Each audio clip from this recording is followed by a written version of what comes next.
It is a rare opportunity when Clint and I get to be with you guys right after a Dodgers game. We are so happy to say that it's after a Dodgers win, a 5-3 victory over the Colorado Rockies in Denver before they take on the Angels and then have a crazy off day on Sunday. Clint Pasillas, Alanna Rizzo with you here on Dodgers Territory. Be sure to rate us 5 stars, like and subscribe to Dodgers Territory on YouTube as well as wherever you get your podcasts. Okay, Clint, it's great to be with you on this Thursday night before you do your other podcast. I appreciate you making time for me, sir.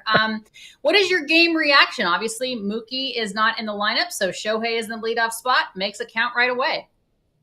Yeah, Shohei leading off it's pretty fun to watch, but overall, anytime this team can survive Colorado, I'm happy. They got out of there mostly unscathed. A little bit of a scare. Freddie Freeman giving us a scare there in the bottom of the ninth or the top of the ninth, kind of stretching out a single there.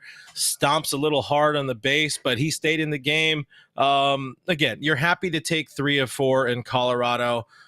Everybody's limbs are attached for the most part. I'm good. I'm thrilled. Get me the hell out of Colorado. I hate that place, and sorry. Wow. Sorry. First of all, that is my birthplace. Okay. So simmer down a little bit. Okay. I was born and raised in Colorado. And by the way, I don't think it's because he was stomping on the bag trying to leg out that single. He's gassed. I mean, Freddie Freeman was running as hard as Freddie Freeman can, but I tell you what, everyone says that it's thin air. It's not, it's less dense.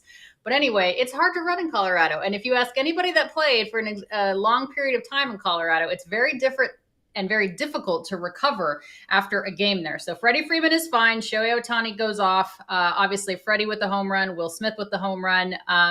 So the offense was good. And then Gavin Stone, Clint gets into a little bit of trouble there in the bottom of the 6th inning. And I'm thinking, oh, here we go. And again, it's not easy to pitch at Coors Field. That's well documented, correct?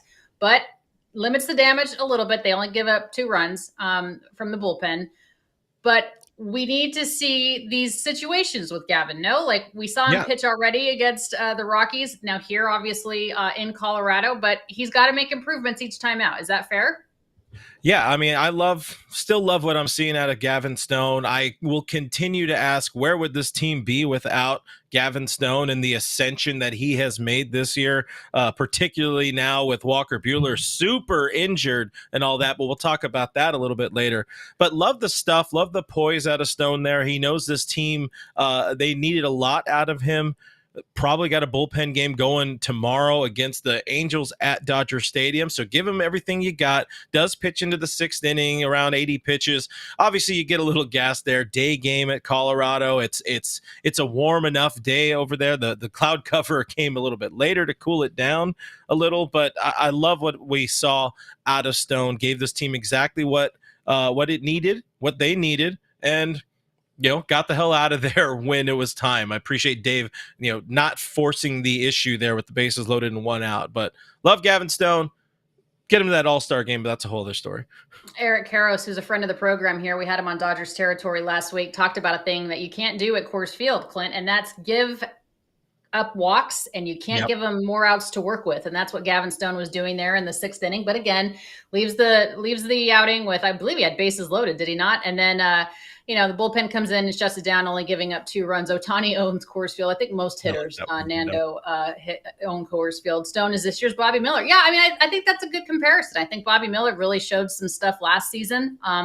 Obviously, he's coming back too, or he's back. But I do think Gavin Stone is all-star worthy. I think he's worthy of our attention. I still need to see a more complete Dodgers starting rotation. We'll get into Clayton Kershaw in just a little bit. But before we do that, let's talk about the balancing of the offense, Clint. We talked about the home runs. Freddie has one, Shohei has one, Will Smith had one. But Teoscar Hernandez doesn't go over the fence, but he had 3 hits to balance it out. Yeah, Teo stepping up. I mean, I think you could argue the entire team is stepping up in the absence of Mookie Betts. Everybody stopped the presses. Chris Taylor had a couple of hits. He has 5 for his last 15. Sorry to put that into the ethos if it breaks the good luck, but if Chris Taylor is hitting, things are going well for this team in 2024. Kike Hernandez got in on the action at third base with a base hit, which is tough for also Dodgers third baseman to do, but Shohei Ohtani in that leadoff spot. I know the lead there was into Teoscar, but I want to talk Shohei Ohtani because Teo, we know he could drop in some 3-hit games anywhere in the lineup, but Shohei Ohtani in that leadoff spot in the absence of Mookie Betts has been impressive.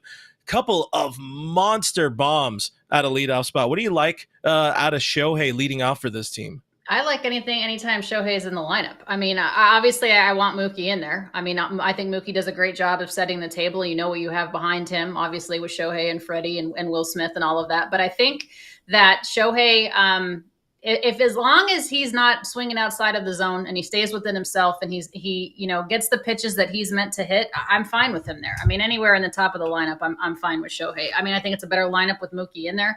But obviously, I wouldn't even sit down on the couch before the Dodgers were already, on the board 1-0. So listen, I'll take it. If he keeps doing that type of stuff, I'll take it. And as we just heard, Shohei owns Coors Field. That place is a tough place to hit. And you know what? It's not, or a tough place to pitch. It's not just the home runs, Clint. It's the gaps are gigantic. So if you can, use the entire field, if you can obviously hit it over the wall, that's great. But, that's why there's so many doubles and triples at that park because the gaps are huge. I cover the Rockies for 5 seasons. Like I said, I'm from there. So not an enviable place to be if you are a pitcher, but a great place to get your offense right for sure. How about we look at behind the scenes a little bit? I have a couple of things I want to talk to you about as far as you had mentioned what the team's doing in the absence of Mookie. But what about what this team is doing, Clint, in the absence of Muncy?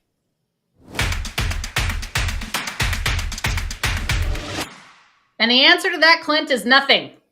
Very, very little. So what is it now? 32 games. Don't have the exact updated numbers, but about 150. Dodgers third baseman or players that are standing in at third base and hitting in the lineup are hitting about $150 since Max Muncy was sidelined with that oblique. I don't think we need any baseball scholars here to tell you that is not getting it done. What's going on? How did that become such a black hole for this team? Because they got some okay players. Miguel Rojas plays there on occasion, and we love Miggy Rowe. What's going on with this third base situation? Yeah, Kike was 1 for 4 today at the third base position. It's not an easy position to play defensively, of course, on the Keystone corner. But remember back in the day when everyone was like, I don't want Max Muncy playing third base? And I know it was because more of his defense than it was because of his offense, but I think he's gotten exponentially better defensively at the third base spot. But I also think, obviously, we are massively missing Max Muncy's bat in that lineup. I mean, just the professional at-bat that he gives you. And that's what he talked about the other day, too, right? When we had him on foul territory, he was just talking about, or I don't remember if it was Dodgers or foul or fair. I have so many territories. But, when he was on foul territory talking about the fact that what's the one thing that he feels he brings to the lineup? It's the fact that he can work counts. He tires out the pitchers. He's so patient at the plate.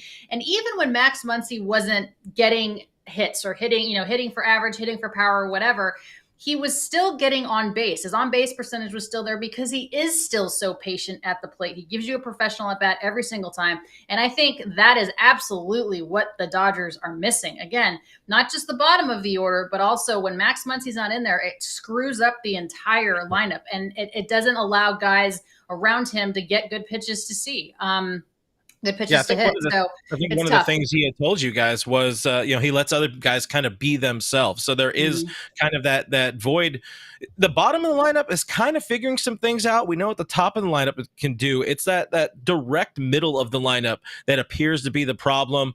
Gavin Biggio has not been any help for this team since joining us. I say us very liberally there.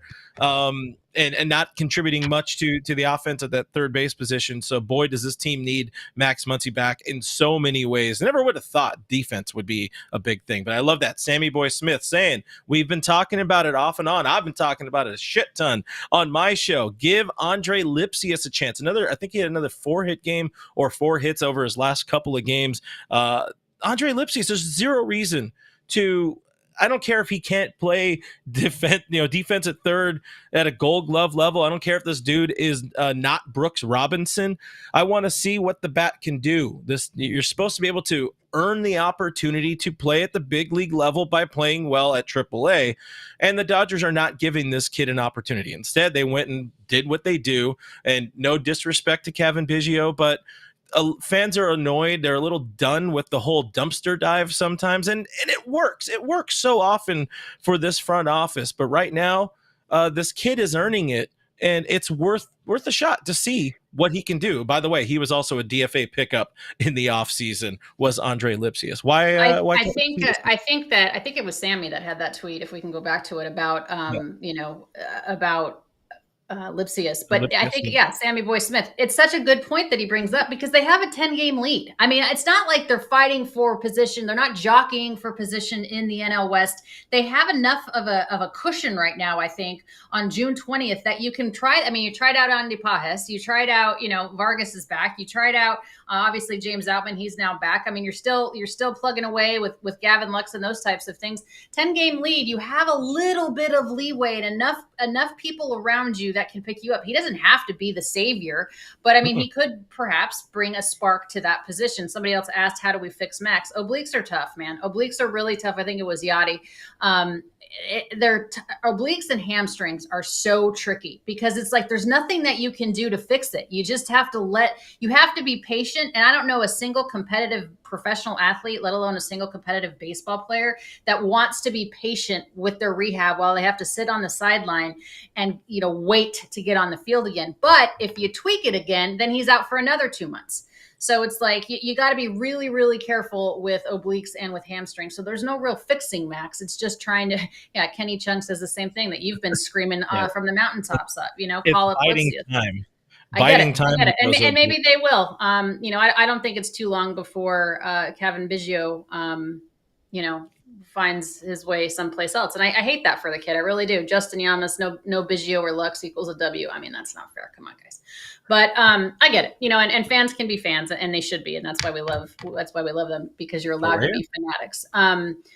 So yeah, I don't know. I mean, okay, so let's put on your managerial hat, not your front office hat, but your managerial hat. If you get to run the lineup out there tomorrow against the Angels, who are you running out there? I mean, the obvious, pitcher, catcher, whatever. But who are you running out there? Well, I think at this point, what we've learned, what a lot of fans are clamoring for, is to at least see more of Miguel Vargas in the lineup. I think the kid has earned a shot again to at least get the bat in the lineup.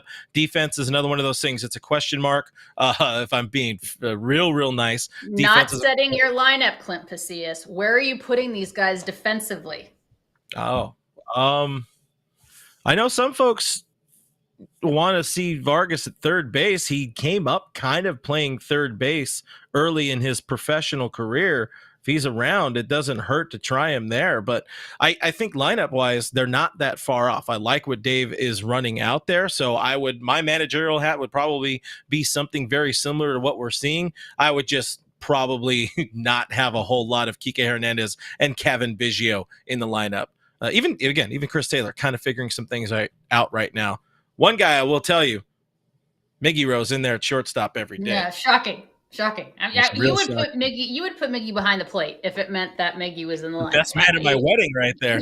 I mean, honest to God, I'm a little concerned about you and your love affair with Miguel Rojas. I love defense. I'm sorry. I just love defense. Oh, I get it. He's a Gold Glove middle infielder. He's a Gold Glove shortstop. I get that completely. And he's a really good dude. Before we say goodbye, I have no idea how long our shows are now because it's post-game. We can talk all night. Let's talk about Clayton Kershaw. Had a great rehab start with the Oklahoma City Quakes, or the Rancho Cucamonga Quakes, rather. I apologize. I love to see, all I care about is that he gets out of this healthy. I couldn't care less what he's using in his arsenal, what his velocity is, what any of it is. Just please. Obviously that's the patented Kershaw curveball, but let's get out of this healthy. Is he close? What do you think? I think he's right on track. I listened to the post-game words from Kersh, and it sounds exactly like standard Clayton Kershaw, which is he doesn't want to be doing this. He wants to be doing big league action, but he knows this is part of the steps towards getting back to the big league mound. But averaged, I think it was 88 to 90 miles an hour on the fastball, which is about where you expect Kersh right now, coming off of a significant enough shoulder operation for surgery in his lifetime. I think we're probably very much. This is like his first spring training start. So we got another month before Kershaw is really ready to go. I don't think they're going to rush him. I don't think there's any reason to rush him. Yeah, there's no need to be one of those guys that if we're looking at the calendar right now, let's put a month, put it a month out. That puts them right after All-Star break time. Do you think, Alanna, do you think Clayton Kershaw could be one of the first 5 guys starting for this team right after the All-Star break? No, because he doesn't need to be. I really don't. I mean, he could be, but I don't need to see Clayton honestly until September. I really don't. Keep his arm fresh. Again, if he's already out on rehab assignments, he's probably going to come back end of July, beginning of August. But I don't need him back until that point, unless, the Dodgers start really closing the gap, or, that the lead in the NL West starts to diminish. Then I'll be like, oh gosh, but because I do want them to win the division again, just for pride's sake, and just because they're the freaking Dodgers. So I don't need Kersh back until September, but he is probably going to come back a little bit more. What I am a little bit more concerned about is, again, if postseason started today, which obviously it does not, who are the top 3? Who do you feel super confident in right now that is going to get you through a 5-game series? Yeah, it got a lot worse with Yoshinobu Yamamoto being out, and we don't know how long he's going to be out. So your number 1 is real easy, at least with Tyler Glasnow. Every fiber of my being tells me that Gavin Stone has earned that second start, but after that it starts to get real up in the air. We know one option will not be Walker Buehler, at least right now. If the postseason started right now, Kershaw still being out, James Paxton's the only other living dude. So if that's your third guy, give me Landon Knack instead. It makes me nervous, right? I mean, thank goodness we have 4 months before that is an issue that we need, but that's scary. That's not a good pitching depth right there. And obviously, good that Bobby Miller's back, good that Kershaw's coming back. Walker Buehler all of a sudden has right hip inflammation. I don't buy that at all. I think Walker Buehler needs a blow, and perhaps he's getting that IL stint right now because of the amount of off days. I mean, obviously they're off on Sunday, which is odd. And then I think they're off, Thursday, and then perhaps the following Monday.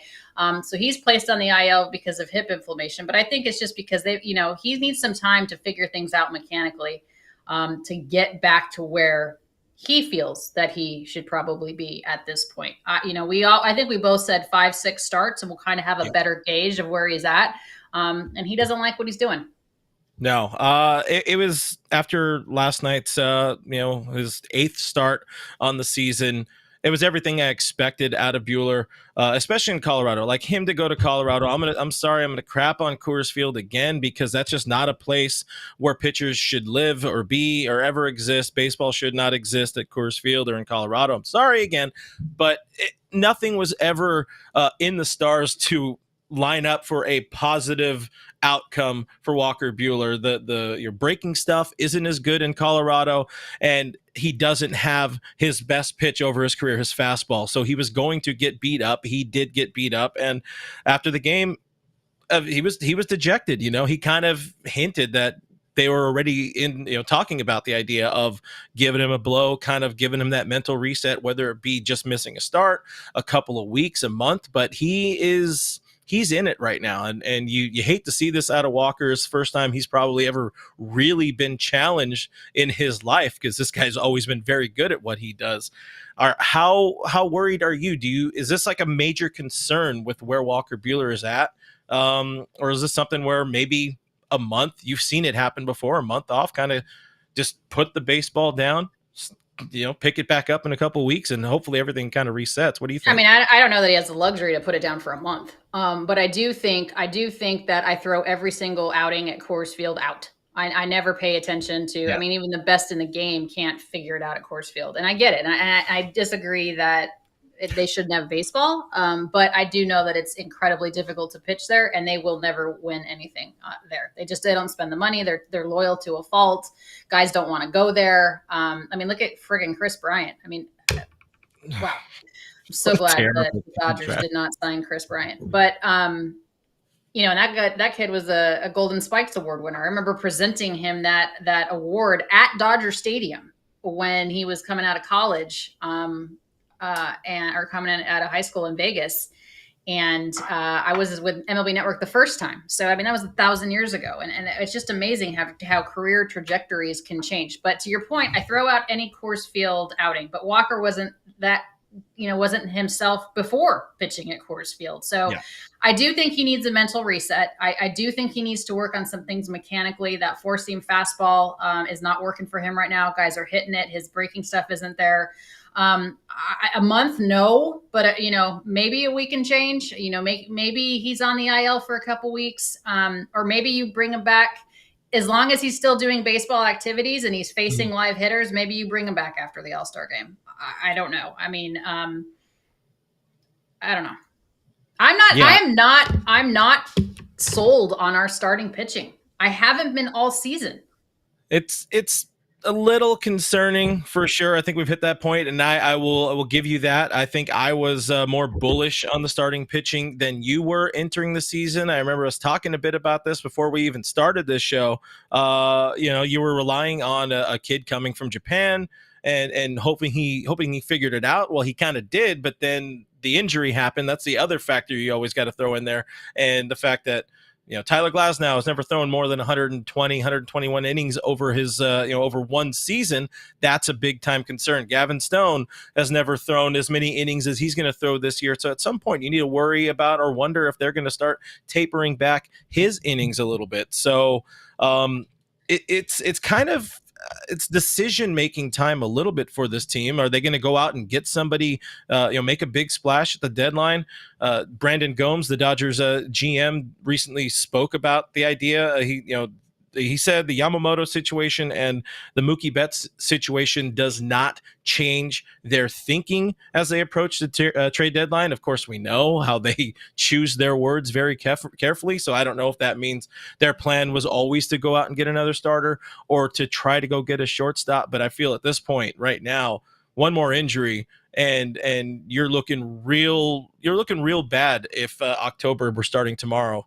No doubt. I think they need to go out and get a frontline starter, and I think maybe at this point, maybe they need to get another infielder, a third baseman. I don't know, but they are a massive injury away in their starting rotation from being in a world of hurt. And I hate to say that because there has been for years so much depth in our pitching staff. But again, everybody needs more pitching. Period. Let's get to last licks.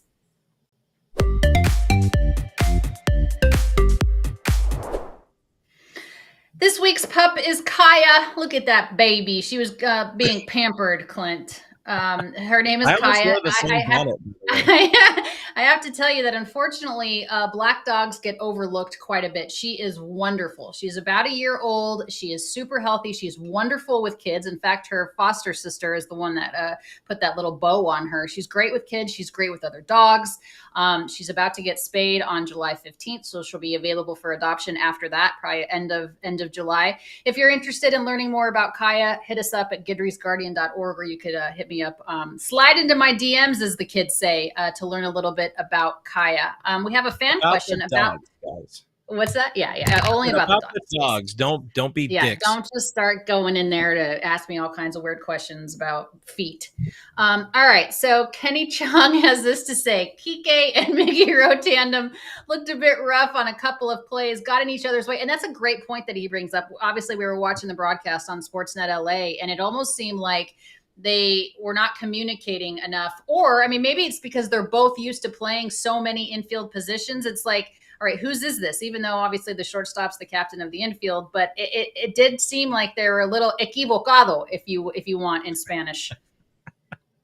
Yeah, I think that's just two captains kind of trying to play two spots they're not familiar playing together. So usually that kind of stuff is addressed, is worked on during spring training. It's the first time these two dudes have played those positions together. So I'm not terribly worried about it. We saw a lot of that earlier in the season too with Teoscar Hernandez and Andy Pages. Now, Teo's kind of given some space to Pages to make some plays. So you're feeling pretty good about that situation. But I think Kike, premium defender, and of course you got a Gold Glove caliber player. If he can hit, he would win a Gold Glove, but we know he can't always hit to the standards that win you Gold Gloves, because it's the voting is stupid on that, but that's a whole other topic. But I feel solid enough. about them figuring some things out together if they're going to be working together for a while. Yeah, which is stupid because the Gold Glove Award is a defensive award. Before we let you go, before we let our viewers go and our listeners go, do you care about the Angels? Is it a rivalry to you? Do you care about these next 2 games? Why are you giving me that look, man? Listen, if there's something I hate more than Coors Field, it's the Angels as an organization. I'm sorry. I'm going to keep saying I'm sorry. That's the title of this episode. Clint's sorry about something. Hey, nobody told me we were drinking for this episode. What the hell, Alanna? Oh, please, it's Thursday night.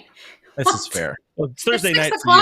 It's 6 o'clock in Massachusetts, bro. It's 6 o'clock in Massachusetts, and I'm off tomorrow. So whatever. Oh, wow. Wait, you get days off? That's impressive.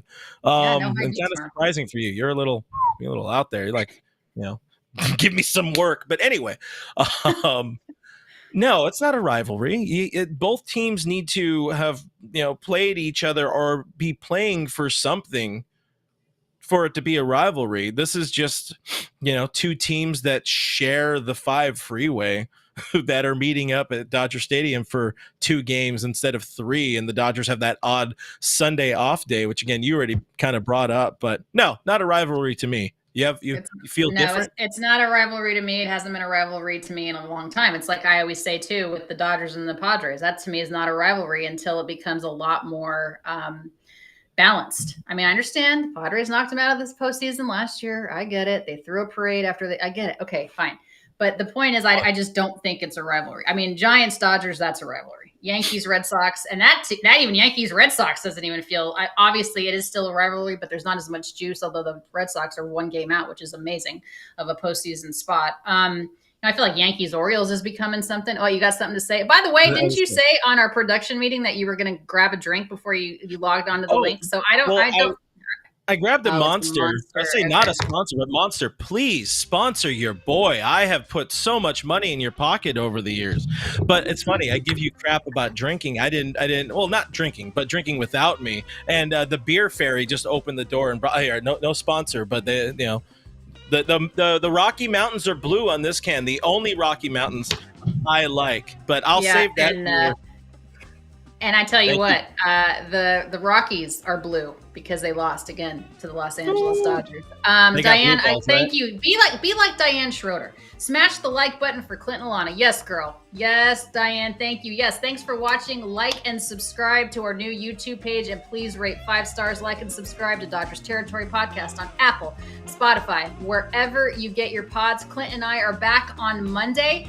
Enjoy your weekend. Go Dodgers. Beat those Angels. We'll see you next time. I'll see you 7 p.m. my channel tonight. Oh, yeah. Clint's still working. I'll be drinking. Bye. Bye.